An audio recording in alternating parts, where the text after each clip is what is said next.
The transition isn't just a means of going from one discipline to the next, it's part of the race. And having a quick transition could improve your performance further. So we have pulled a few tips from some of the elite and professional triathletes for T1, going from the swim to the bike.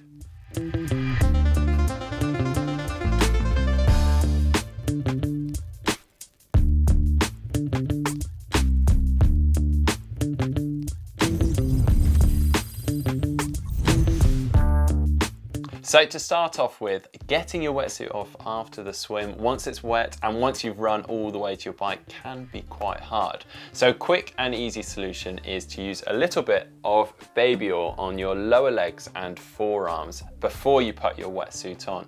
Now, you really don't want this stuff all over your hands before you go swimming, so I suggest using a bag or even get a friend to apply it for you.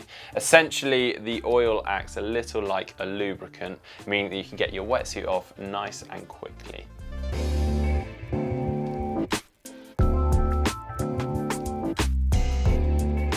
Rather than placing your helmet on the floor, consider placing it on the handlebars or even hanging from one of the straps. That way it's quick and easy to grab from waist height. And by laying the straps out to the side will hopefully prevent the straps from getting caught or tangled when you go to place the helmet onto your head.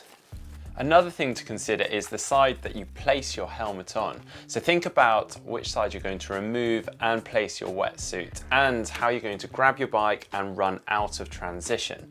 So the elites will put the helmet on the same side so they don't have to lean over the bike to grab the helmet. I know it only seems like a minute saving, but all these little things help. Granted, not everyone is doing a flying mount from T1 onto their bike. But if you are, then using elastics could help you massively. Without the elastics, your shoes could end up scraping, bouncing, or even getting caught upside down on the floor.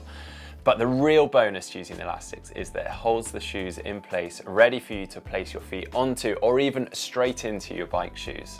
Now, how you attach these elastics is entirely up to you, but the most popular method is to attach or loop an elastic from the right shoe to the front mech and the left shoe to the rear quick release. But the other way around is absolutely fine, so just attach it to anything solid or strong on the bike. It's important that you consider the gear that you leave your bike in T1. Now, leaving it in the wrong gear could make the bike mount quite tricky. And generally you want a relatively easy gear so that you can build your momentum up from a slow speed.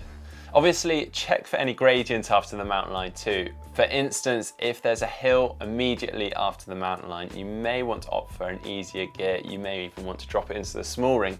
The last thing you want is to be stuck in too hard a gear trying to build your momentum up.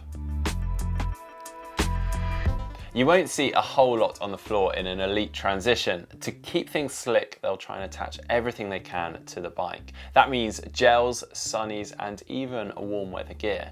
The idea being that they'll put on any gear whilst they're on the bike, making their transition much quicker and making sure that they make any packs out of T1. Now, there are different methods to attaching your gels and nutrition to your bike. You can use elastics or you can even use tape. Now, I definitely used to prefer using something like electrical tape, and I just attached the gel to the top tube along the tear line of the gel. So I'd wrap the tape around, and that meant that when I grabbed the gel, it would open at the same time.